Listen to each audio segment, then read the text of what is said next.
it's Adrian. Welcome back. Today I'm here to bring you my May wrap-up. Glory, hallelujah, I am finally out of my reading slump. In fact, I have read 10 books in the month of May, which is almost half of my total read books for the entire year. That's really terrible. While my reading month was really good as far as quantity, it wasn't quite so great as far as quality goes. I had a lot of sort of middle-ish books that I wasn't a huge fan of. They weren't awful, but they weren't great. Could have been a lot better. So that was a little bit disappointing. Anyway, I'm gonna go through all these books. I will leave timestamps down in the description box below because I have a feeling this is gonna be a little bit of a longer video. So if you're interested in just one or two specific books rather than all 10 of them, you can go check that out and just skip ahead to what you need. The first one that I finished this May was Heart of Betrayal by Mary A. Pierson. I actually started this one in February and it just took me forever to finish it, but I finished it in the first few days of May. This one is the sequel to A Kiss of Deception, which is part of the Remnant Chronicles, which follows a girl named Leah, and Leah is a princess who was destined to marry Prince, and she decided that she didn't want to do that, so she ran away, and she was followed by two men, an assassin that was hired to kill her and the prince who was meant to marry her. And through the first book we're trying to figure out who is who. The second book takes place in an entirely different setting. I don't want to give anything else away, so I won't really tell you anything about the book. But what I did enjoy about this book is because of the complete different setting, you get a whole new world, a whole new set of politics, which was really interesting. I ended up giving this book a 4 stars. I have to say with this series, it took me 2 years to actually want to pick up this book for some reason, because while I really love these, once you put them down, they're not forgettable, but it's sort of hard to motivate yourself to read them. So I have, since I finished this one, I got the third book, and I hope to be reading that one soon so I can finally get the series finished out. But overall, I really enjoyed this one. Probably one of my better reads this month. Next up, I picked Our Dark Duet by Victoria Schwab. This is the second book in the Monsters of Verity duology. It follows this Savage Song, and this Savage Song, it takes place in a world where a bad deed creates a monster, and monsters are sort of taken over this town of Verity. Verity is split up into North and South, 2 opposing sides. And so we follow 2 different characters. We follow Kate, whose father is the ruler of one side, and he uses monsters to his benefit. And he's sort of like the evil-ish character. And then we follow August, who is a monster himself, who really wants to be human. The first book I really enjoyed. I think I gave it a 4.5 stars. But this book I didn't particularly like. I'm not a huge fan of dystopian, and I think this sort of falls into fantasy slash dystopian. But dystopian books are not really my thing, and while the first book was really sort of interesting to follow the dynamics between Kate and August, the second one really became sort of this end of the world dystopian read, and that's just not my thing. I didn't think this was a bad book, but I just didn't personally like it. It's not my cup of tea, so I gave it a 3 stars. Then I picked up I See You by Clare Mackintosh. This one is a thriller, and I say thriller loosely because it wasn't very thrilling, and it was sort of predictable. This one is also a dual perspective story. First off, we're following a girl named Zoe, and Zoe one day is browsing through the newspaper in the train on her way to work. She sees her picture in the section in the newspaper that's meant for call girls and escorts. And advertised with Zoe's picture is a website and a phone number that you can call to make an appointment with Zoe. So she goes and turns it into the police, where she meets Kelly. Kelly is her second perspective that we're hearing,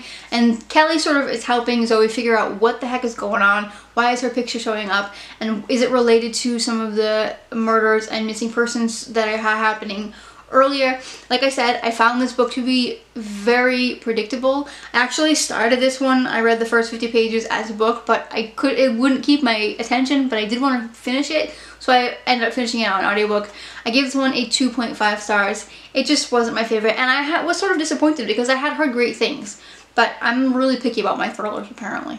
As the summer approaches, I sort of get into more of the mood for a romance or contemporary, which is sort of new for me. I've never really been a big fan of contemporary, but I am so burnt out on fantasy at the moment that I'm trying to read as much contemporary and even romances because they're quick, easy, and they're fun.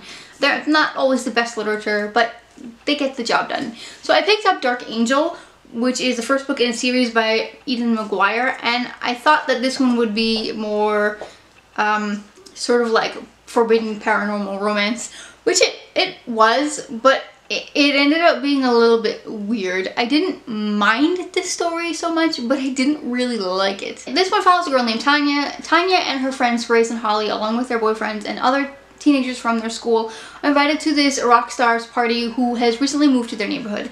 While they're there, they end up finding out that they end up being part of this elite group selected by the rock star himself, where things sort of get a little weird.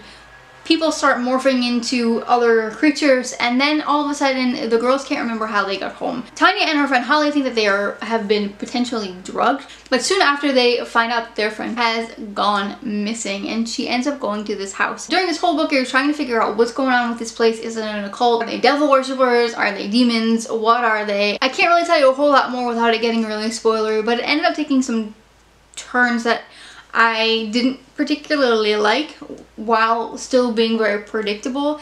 It was just more of a weird vibe than I expected it to be, instead of your typical paranormal romance. Anyway, I ended up giving this a 2.5 stars. I probably won't finish the series because it wasn't awful, but I didn't like it. Next up, I read On Dublin Street by Samantha Young. Again, I was in the mood for some romances, and this one is a very romance heavy book. This one I actually did enjoy. This one follows a girl named Jocelyn, and right at the beginning of the story we find out that Jocelyn's parents and baby sister died 4 years ago when she was a senior in high school.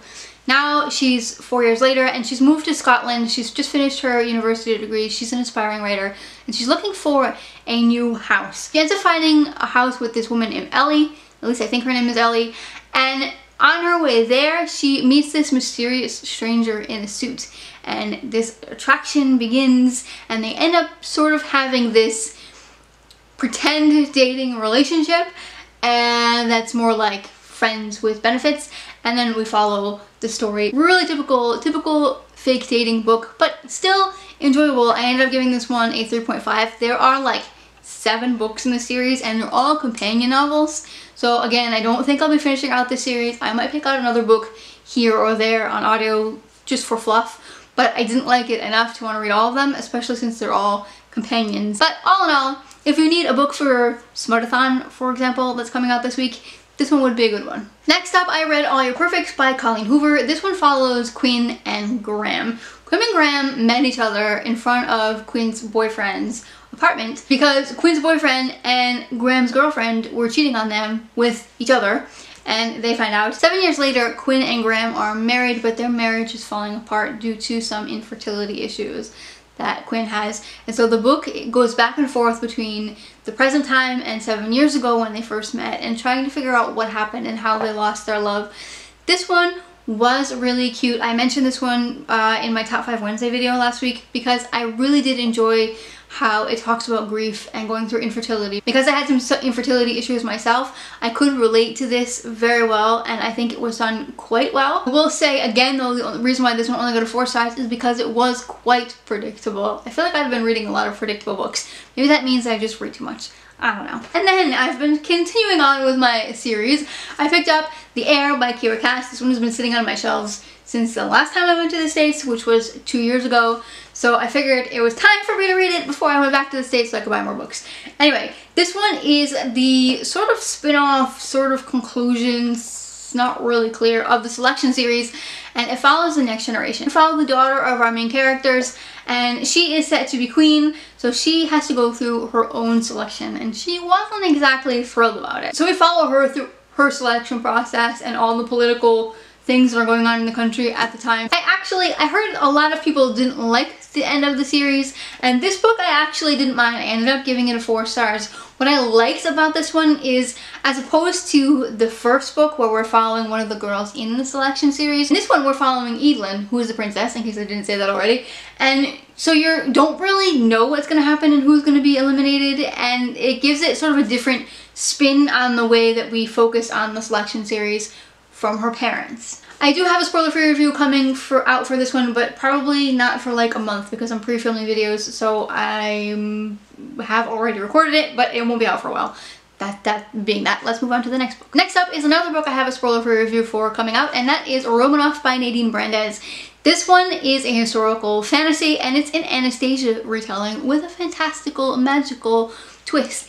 And I really love Anastasia retellings, so as soon as I heard that this was coming out, I needed to get myself a copy. So in the story, we are following the Romanov family who have been exiled. Anastasia's brother Alexei has hemophilia, so they're struggling with that. Her mother is also quite sick, so they're struggling with that as well, and their family is being transported further out into exile. Anastasia wants nothing more than to be a spellmaster. She was taught a few spells by Rasputin, but he obviously has been killed, and with the revolution all the spellmasters are being tracked down and killed, and all magic is completely forbidden. Anastasia, or Nastya, how she's known in this story, is given a Matryoshka doll from her father. In this Matryoshka doll is a spell that will save her family, but she can't use it until the last possible moment. During her exile, she becomes friends with two guards, Ivan and Zosh. And Zosh is sort of this questionable character, and Anastasia can't really figure out what's going on with him. Is he friend or foe? So we follow them through this whole exile, and of course, as we all know, the Romanov family is killed, and we're left with Anastasia and her brother Alexei trying to save themselves and run for their lives. I don't know really how I feel about this book. The beginning of the book was very slow burning. It was a day-to-day life of the Romanov family during their exile, which on one hand was quite interesting, because you don't get a whole lot of them in their exile period. As far as Anastasia's retellings are concerned, we get a lot of Anastasia. We don't get a whole lot of the Romanov family themselves. So on one hand, I did enjoy it. On the other hand, it took a good 200 pages for the story to finally pick up and become interesting. So while I did enjoy this book and I gave it a 3.75, it didn't quite live up to my expectations. Although I probably shouldn't say that, because historical fiction books tend to be slow burning anyway. So I should have sort of known, but I would have liked for the beginning part of the book to go a little bit faster. I guess that's what I'm trying to say. Not a bad book. I still recommend it if you like Romanov retellings, but it just was a little bit disappointing for me. And last up in the month of May, I finished out the selection series. I listened to The Crown by Kiera on audio. This one I didn't quite like as much as the Heir. My issue with this is that I think the last two books, while very interesting, could have been easily combined into one book. There wasn't particularly anything wrong with this one, but it could have been done a lot faster, and so I gave it a 3 stars. Alright, those are all the books that I read in the month of May. Let me know down below, what's the favorite book that you read this month? If you enjoyed this video, give it a big thumbs up. If you have not yet, I'd love for you to subscribe. Thanks for watching, and see you next time.